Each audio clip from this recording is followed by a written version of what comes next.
ingénieur réseau système. Je suis en train aujourd'hui de vous simplifier les choses pour vous montrer comment installer un contrôleur de domaine avec les rôles ADDS et DNS sur Windows Server 2012. Donc, on va commencer. Voilà. Donc, comme j'ai déjà dit, l'installation de Active Directory n'a rien de vraiment compliqué. Bon, cependant, pour aller un peu plus loin, il est important de comprendre certaines terminologies. Par exemple, qu'est-ce qu'un forêt Active Directory, qu'est-ce qu'un domaine Active Directory, et surtout, qu'est-ce qu'un contrôleur de domaine. Donc, quand vous créez, par exemple, un premier contrôleur de domaine de votre organisation, vous créez un domaine racine de la forêt. Et la première forêt, c'est un regroupement d'un ou plusieurs arbres de domaine. Bon, qu'est-ce qu'un arbre? Plutôt, qu'est-ce que peut contenir un arbre? Un arbre peut avoir un ou plusieurs domaines. Et une organisation peut disposer de plusieurs forêts. À ce moment-là, vous êtes censé de comprendre qu'est-ce qu'un domaine Active Directory. Bon, avant tout, une forêt, c'est une limite de sécurité et d'administration pour tous les objets qu'elle contient. Alors qu'un domaine, c'est une limite d'administration destinée à faciliter la gestion d'objets, tels que les utilisateurs, les groupes, les ordinateurs. Et de plus, comme c'est déjà dit, un domaine applique ses propres stratégies de sécurité et les relations d'approbation avec les autres domaines. Alors, qu'est-ce qu'un contrôleur de domaine? Un contrôleur de domaine, bien sûr, c'est un serveur qui exécute le rôle ADDS. Et on peut dire aussi que Active Directory, c'est une base de données centrale qui stocke les comptes d'utilisateurs et les comptes d'ordinateurs aussi, et les unités organisationnelles. Les domaines Active Directory aussi et les forêts sont stockés dans cette base de données.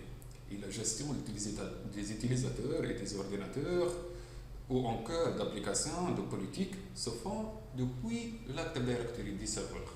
Bon. Il est possible de lancer cette commande via dsa.msc.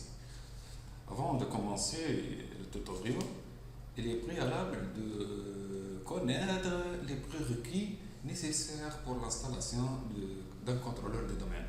Donc, pour l'installation d'un contrôleur de domaine, les prérequis sont les mêmes que l'installation d'un système d'exploitation Windows Server 2012. Cependant, attention à prendre en compte la taille de votre domaine ainsi que le nombre d'utilisateurs ou d'ordinateurs que viendront d'ajouter sur AD. Bon. Il est recommandé d'avoir un processeur CPU minimum 1,4 GHz et de 64 bits, une mémoire vive minimum de 512 MB.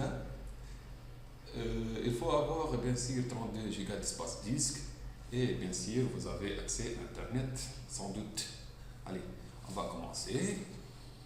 Il faut passer par le Server Manager. Avant de commencer, il faut ajouter un rôle. Suivant. Dans le gestionnaire de serveur, cliquez sur l'étape Gérer pour ajouter des rôles et fonctionnalités pour avoir cette interface. Sélectionnez le type d'installation, installation basée sur un rôle ou une fonctionnalité. Voilà. Suivant. Ici, vous avez sélectionné le serveur de pool ou plutôt le serveur de pool de serveur. J'ai déjà hyphen-baromi.hyphen-local. Les ajouter suivant. Et voilà, il Default Service ADDNS. Bon, elle est installée pour le moment, mais vous, comme étant de la première fois que vous êtes en train de l'installer, il suffit de le cliquer, plutôt de le cocher et d'ajouter suivant. Donc, elle est simple, fonctionnalité, confirmation, et vous avez attendu quelques instants. L'installation doit normalement se commencer. Bon, vous avez obtenir normalement, voilà, progression d'installation, vous devez obtenir cette interface, installation de fonctionnalité. Donc, l'installation s'est démarrée sur le serveur Haytham Baroumi. Si vous voyez ici, ordinateur, propriété de mon ordinateur, vous allez trouver que le nom de l'ordinateur c'est Haytham Baroumi. Donc, voilà, l'installation s'est déjà démarrée. Parfois, les fonctionnalités supplémentaires sont automatiquement sélectionnées pour vous. Ajoutez-les. Attendez. Voilà, l'installation s'est déjà démarrée. Bon, l'installation des rôles et les fonctionnalités vont lancer, mais cela peut prendre quelques minutes. Vous pouvez fermer en cliquant sur fermer. Cela peut prendre quelques minutes, comme j'ai déjà dit. Donc, revenez maintenant au dashboard du serveur manager. Vous devrez trouver une petite alerte. Cliquez sur promouvoir ce serveur en contrôleur de domaine. Bon, si vous cliquez, vous allez censé approuver que votre installation est déjà démarrée. Une étape très importante lors de promouvoir, comme j'ai déjà dit, vous allez censé obtenir l'interface suivante. C'est à cette interface que nous allons créer un nouveau domaine et donc une nouvelle forêt. Ici, je nommais mon domaine, c'est haytham.local. Par la suite, dans la fenêtre suivante, on parle d'un niveau fonctionnel de la forêt. Bon, on vient juste de créer un nouveau contrôleur de domaine et une nouvelle forêt. On a donc tout un intérêt à laisser le nouveau fonctionnel en Windows 2012 et 2. Bon, on aurait pu changer le niveau fonctionnel si ce serveur venait d'intégrer une architecture déjà existante, mais dans un niveau fonctionnel inférieur, bien sûr. Mais attention, si vous voulez installer votre contrôleur de domaine en entreprise, alors choisissez bien le mot de passe. De plus, voilà, mot de passe, confirmation de votre mot de passe. De plus, stockez-le physiquement quelque part où votre remplaçant pourrait le trouver dans le cas où vous quitterez la société. Voilà, c'est ça, c'est important. Bon, par exemple, si vous avez un coffre avec vos sauvegardes, cela peut être intéressant de stocker votre mot de passe ici. On va attendre un peu. Bon, normalement, dans cette fenêtre, vous pouvez créer une délégation DNS. Ici, nous n'avons pas notre serveur DNS dans ce domaine, donc il est donc logique d'avoir un avertissement. Cliquez sur suivant, vous allez avoir, voilà, l'assistant de configuration de service de domaine, contrôleur de domaine. Donc, le NetBIOS sera automatiquement créé. C'est comme vous voyez ici, que le nom attribué au domaine, et hey, vous pouvez modifier si nécessaire. Bon, vous pouvez le changer, voilà, mais cela ne semble pas plus judicieux. Bah quoi, le mieux est de laisser le nom par défaut. C'est très recommandé. Donc, cliquez sur le suivant. Là, vous obtenez le chemin d'accès suivant.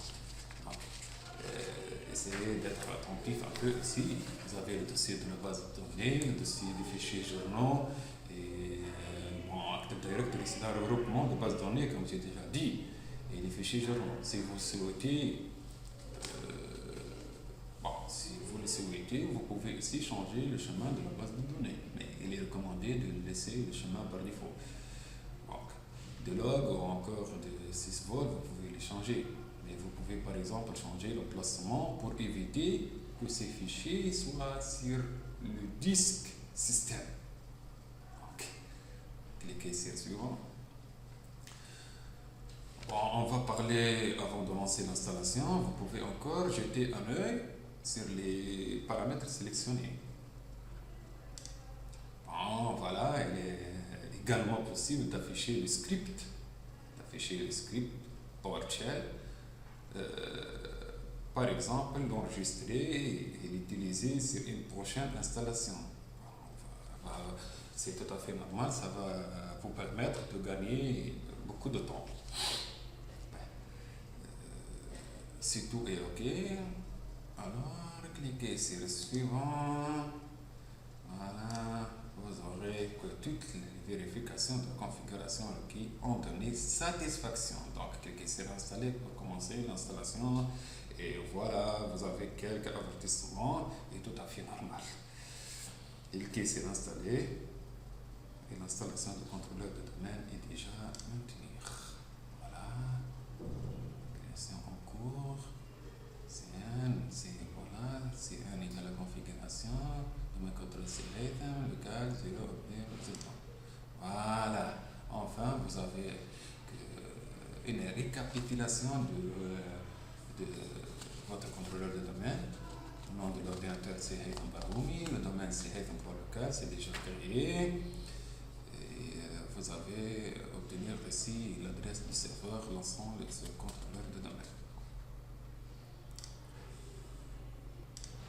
Voilà, maintenant que votre serveur est prêt, est promis comme un contrôleur de domaine, vous devrez voir les rôles AD et DNS sur le gestionnaire du serveur. Ah, très bien. Vous avez le rôle ADD et le DNS. Donc, très bien. On va attendre un peu.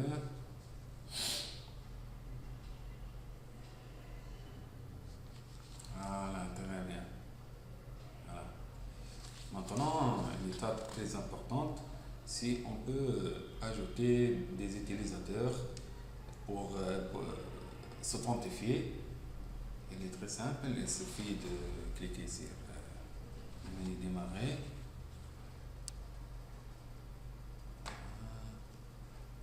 Utilisateur et ordinateur. Voilà.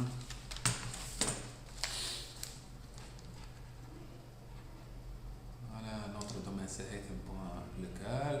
Vous pouvez ajouter un fichier qui s'appelle système d'information. Et là, vous pouvez ajouter des utilisateurs, des ordinateurs, etc. Donc, on va ajouter un utilisateur. Par exemple, c'est Haytham Baroumi. Le nom d'ouverture de session, il est recommandé d'utiliser un format bien déterminé, par exemple b.haytham.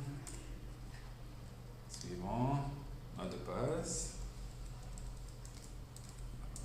Voilà. Bon, vous pouvez ajouter des fonctionnalités à ce compte. L'utilisateur doit changer le mot de passe à la prochaine ouverture de session. Oui, c'est possible. L'utilisateur ne peut pas changer le mot de passe. Le mot de passe n'expire jamais. Non, vous ne pouvez pas.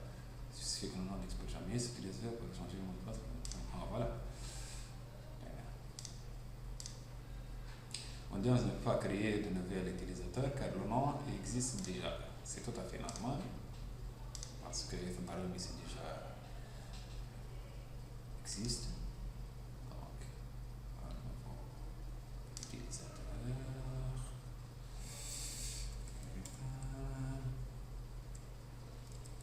Baroumi. Plutôt test 1. Test 1. Test.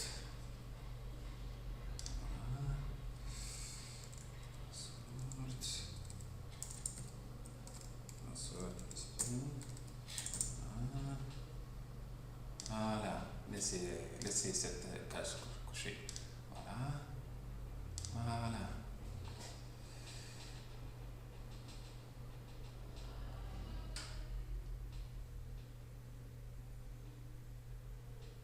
Donc, ce compte est déjà créé.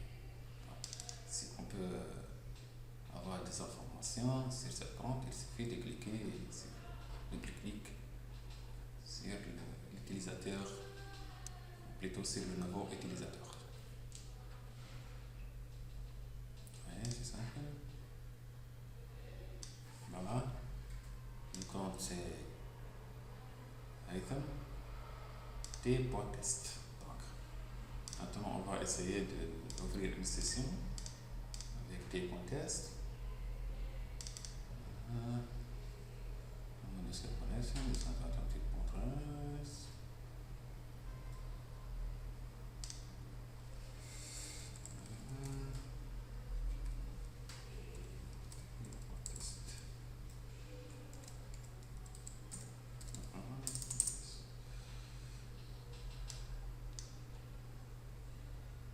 Bon, c'est normal parce que seulement l'administrateur pour le moment peut accéder. Alors, administrateur.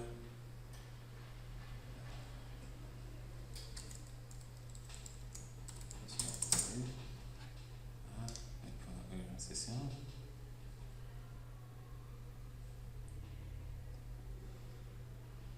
Il faut attendre que la session va être démarrée. Et là, vous pouvez ajouter une nouvelle connexion via t.test. Voilà.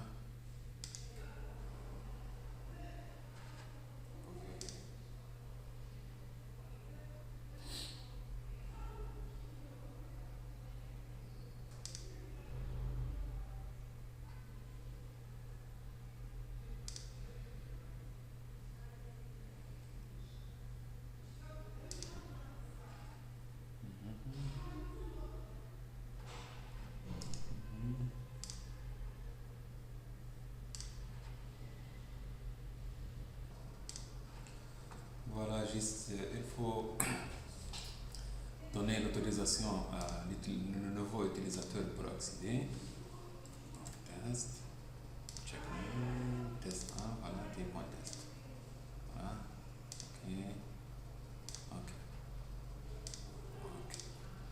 Normalement, on peut accéder maintenant.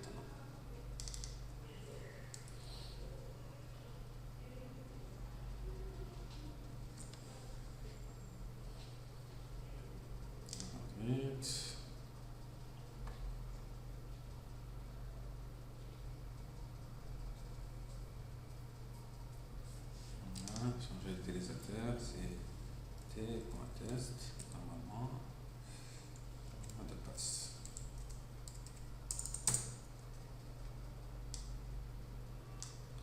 Une erreur s'est produite, l'autorité de sécurité locale n'a pas été contactée. Bon, il faut redémarrer le serveur pour appliquer les mises à jour. Je dois essayer avec FM Space. H en ballon.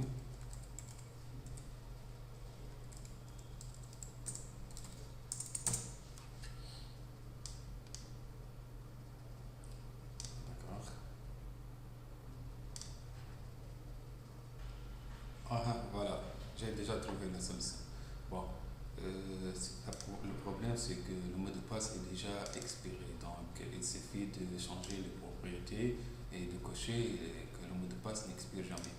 Voilà, on va maintenant essayer les 138.13. C'était pour un test.